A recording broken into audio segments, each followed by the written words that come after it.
Hi everyone, welcome to our class on inclusive leadership, where we will be discussing diversity and cultural communication in reference to leadership. So for today's class, I identified three learning objectives that will help us to cover the topic fairly comprehensively. The first objective is the business case for diversity, and that's what I'll be focusing on in this video. The second objective would be to discuss inclusive leadership, explain what it is, and finally, we'll be explaining how to create an inclusive leadership culture, which you will see at the very bottom. So the Prezi captures everything, and hopefully it will help first identify what is important. We'll be covering why diversity is important in the first place, before shifting gears towards what inclusive leadership is all about, and then how we can actually implement inclusive leadership. So with that stated, let's get right into the business case for diversity. What is diversity, first of all? I'm sure you already have some understanding of diversity from organizational behavior or another one of your management courses. You would have covered it. Essentially, we're referring to variations in the characteristics or elements in a group of people. So variations, of course, can take the form of visible variations, which we call surface level diversity. So things like sex, age, and then we have deep level diversity, which will mean variations in not so visible characteristics. So things like beliefs, attitudes, personality, values. So diversity encompasses both surface level and deep level diversity. Typically, we would hear, especially today, we hear conversations surrounding diversity, equity, and inclusion. And this is just, of course, tackling it from a very broad perspective that there is some sort of debate in general, and we see it particularly in the US about whether it's important, whether it's just for window dressing, whether it's just to make the business seem like they're doing something, and sometimes some businesses pay lip service to it. What is there really a case for it? All right. And of course, we know the entire movement against diversity, equity, and inclusion, stating that diversity is not important and we should not be focusing on diversity in any way at all. So there are certain extreme discussions taking place, especially today, surrounding the case for diversity that I think is more prominent than when I initially developed this session even, but it's worth noting. All right. So then, is there a case for diversity? Let's take a look at it. Diversity has been shown to boost innovation, engagement and attendance in the workplace, financial performance, which of course is very important for us, and we'll take a deeper look at. And in reference to today's class, in particular, that's where we'll start to zero in a bit. It also impacts leadership effectiveness. So what we'll do, we'll take a look at each of these. Of course, engagement and attendance is pretty straightforward, so we won't need to explain that. But let's take a look at how diversity can impact innovation. Before we even get into this figure here, let me provide a sort of background for it. One study, and there are numerous studies, but I selected one because this is a very comprehensive one, of over 1,600 companies across 8 countries, including the United States, France, Germany, China, Brazil, India, Switzerland, and Austria.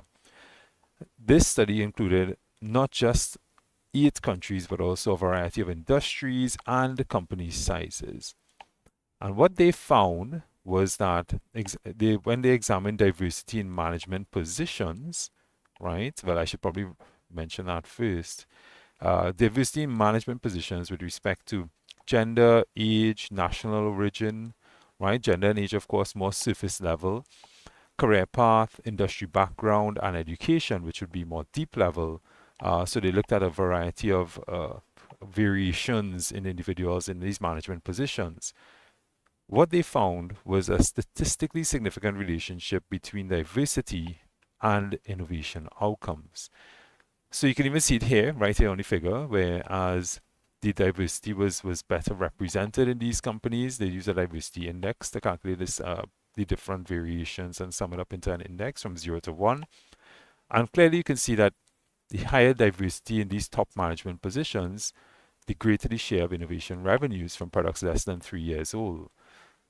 So this, of course, indicates that perhaps adds on to this figure here that the more dimensions of diversity were represented in management positions, the stronger the relationship was, which isn't even shown in this figure here. So this has implications for us in that if companies do value diversity, there can be a significant impact on innovation and innovation revenues, which leads us nicely into the next case for diversity, which is financial performance. So following up on this same study, which again was very comprehensive, the researchers looked at the enabling conditions, right, for diversity. So what enables diversity in the workplace? Fair employment practices, for instance, such as equal pay or equitable pay, participative leadership, top management support for diversity, open communication practices,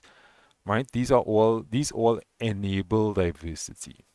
And what they found was surprisingly less than 40% of firms actually employ these enabling factors.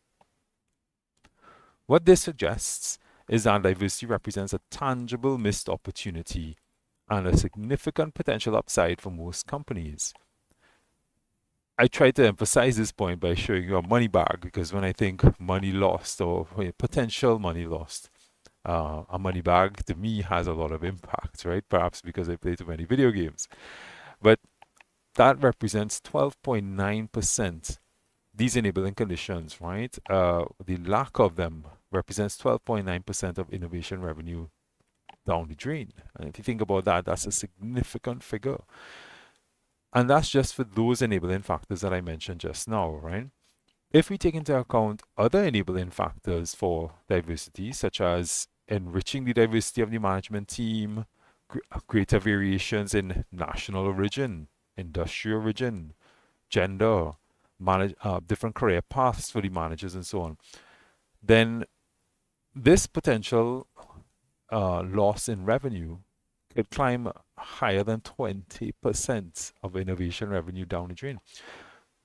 This means then that there's that potential upside. There's the opportunity for businesses to harness increases in their innovation revenue by utilizing or perhaps having better diversity within the workplace, and in particular in management teams, at least based on this study. Okay.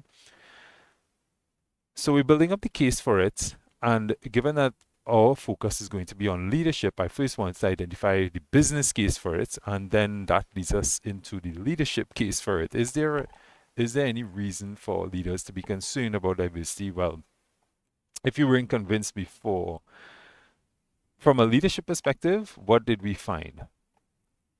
Leaders, well, let's take a look at the figure here, and then we can explain it, right? So leaders, if we take a look at the x-axis, in terms of their overall diversity and inclusion effectiveness, were rated on the x-axis here, where you can see the bottom 10th percentile. Obviously, they rated very poorly here.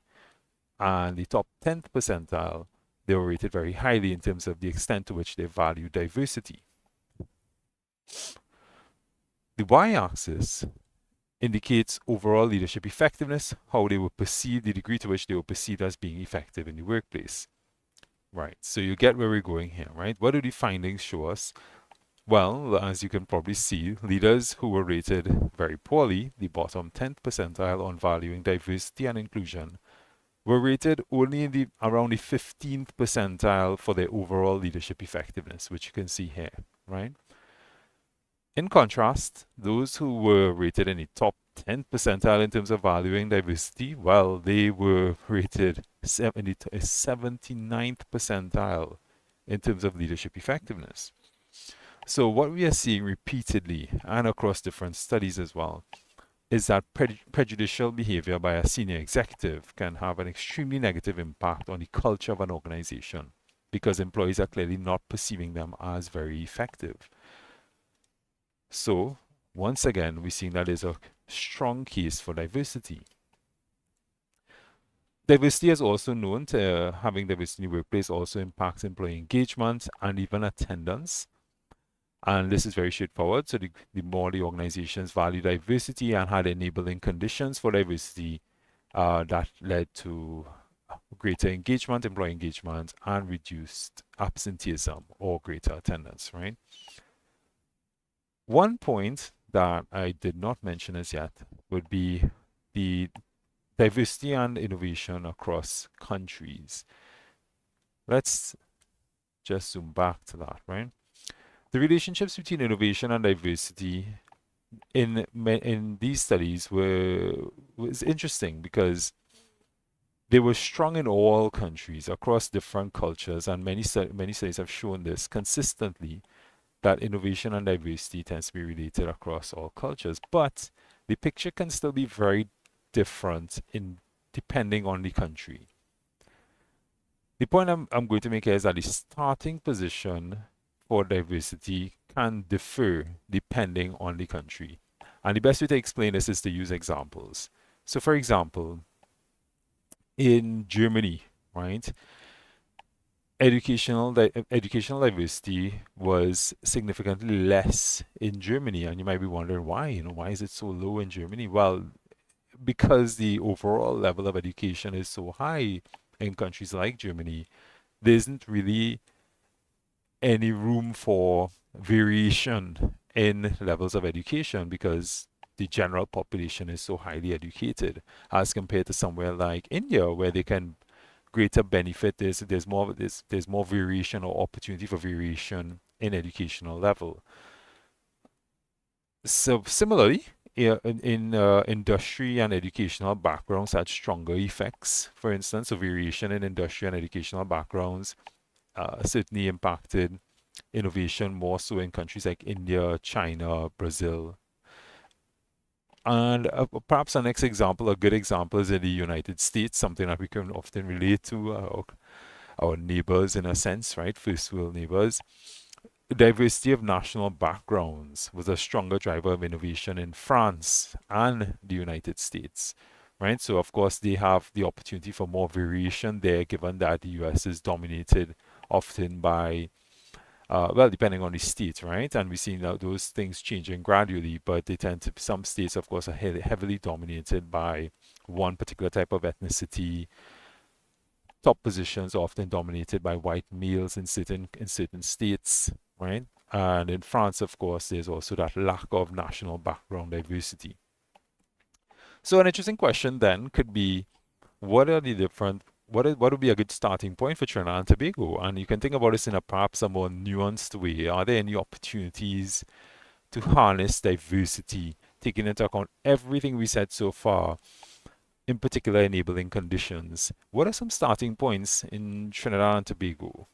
What could be? One that came to my mind perhaps could be in the public sector where the age variation might be a bit lower. And I know that's not that we don't have a lot of young people in the public sector, but that it could be top management positions in the public sector could be could compose primarily of persons who are a bit older.